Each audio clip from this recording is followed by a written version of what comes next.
Bonjour à vous, chers choisis de Jésus. Le message numéro 227 du premier volume nous invite à faire une réflexion sur la préparation de nos cœurs pour le grand retour de Jésus. Et parce que c'était la question que je me posais, parce que depuis plusieurs années, je crois fermement au grand retour de Jésus dans sa gloire pour très bientôt. Il nous l'a promis, il va revenir. Mais la question, alors que pendant plusieurs années, je me suis interrogé à savoir quand il va arriver, comment ça va se passer, les périodes de tribulation, comment ça va se passer, etc., etc. Et un jour, j'ai compris que je ne me posais pas les bonnes questions. Si je crois au grand retour de Jésus, la seule et unique question que j'ai à me poser, s'il arrivait aujourd'hui, est-ce que mon cœur est prêt à l'accueillir? Et lorsque je me suis posé la question, devant Dieu, nous ne pouvons pas mentir, j'ai été obligé de dire non. Puis plus que ça, j'ai dit, je ne peux pas le préparer. Mais toi, Seigneur, tu peux le faire. Et si je te donne la liberté, je te donne mes oui, tu vas le faire. Et j'avais encore cette question-là dans mon esprit. Le Seigneur l'a perçu et il dit, mon tout petit, à la question que tu te poses, suis-je prêt à accueillir Jésus pour son grand retour? Voici mes commentaires.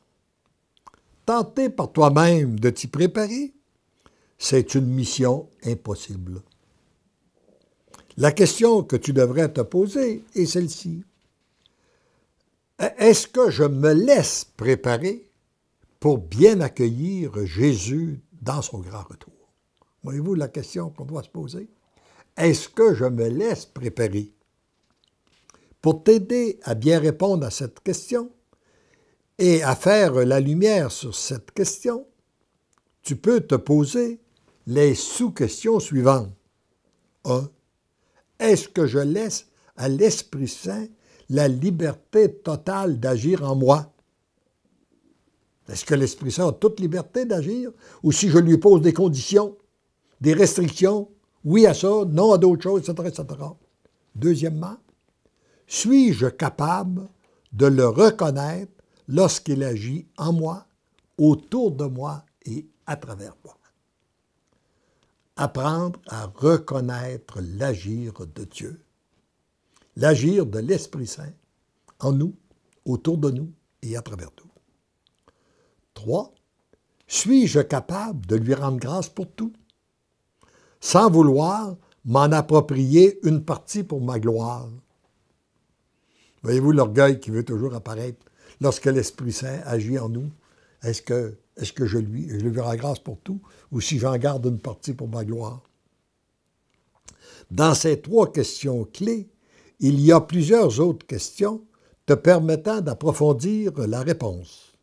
Exemple à la question 1, s'il a l'entière liberté d'agir en moi, est-ce que ce sont les fruits de l'Esprit Saint qui émanent de moi, tels que définis par saint Paul aux Galates 5, 22 et 23, à savoir la charité, la joie, la paix, la longanimité, la serviabilité, la bonté, la confiance dans les autres, la douceur et la maîtrise de soi.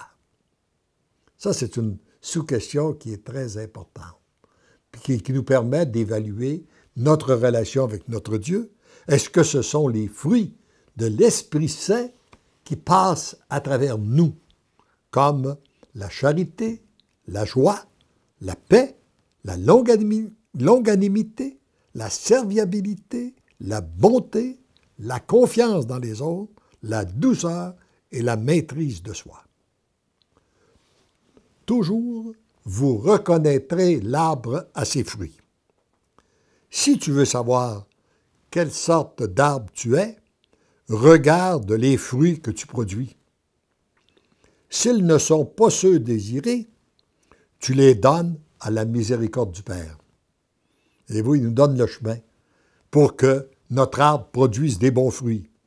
C'est pas, s'ils ne produisent pas les fruits qu'ils devraient produire, eh bien, donne-le à la miséricorde du Père.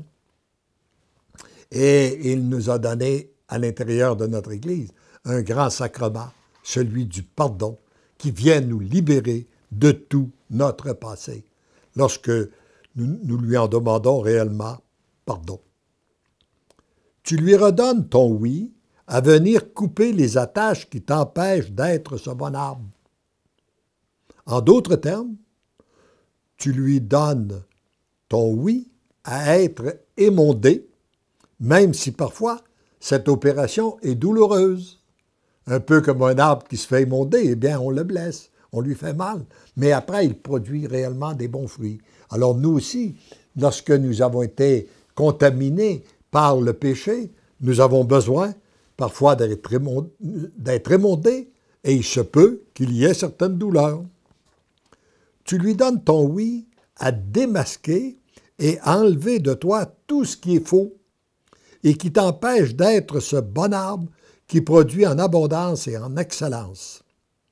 Même si tu n'es pas toujours conscient de la quantité, puisqu'elle s'effectue souvent dans l'invisible. Nous en avons souvent parlé, il en parle très souvent à travers ces livres-là. Notre mission principale, elle est d'abord dans l'invisible, par la prière, l'adoration, la pratique des sacrements. Ce que tu vois n'est qu'une qualité qui dépasse de beaucoup ce que tu aurais pu accomplir. Il en est de même pour l'ensemble des autres questions. Tout ce qui t'apparaît comme étant non purifié doit être remis à la miséricorde du Père. Tu dois lui accorder tous les oui qu'il veut bien te demander, soit en direct, soit par le biais des autres ou les événements. C'est ainsi que tu peux vivre pleinement l'ABC, qui veut dire accueillir, bénir et comprendre, et ainsi devenir pleinement l'amour. Le chemin du Seigneur est souvent différent de notre façon de penser.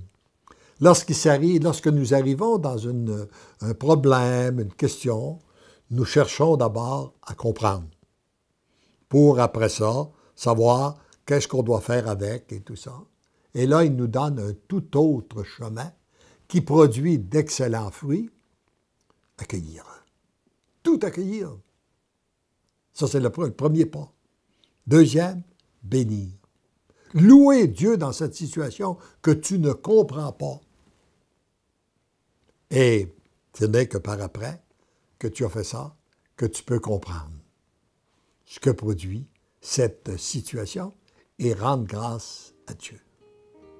Et ensemble, rendons grâce à Dieu de cette faveur qu'il nous accorde d'être témoins de son agir.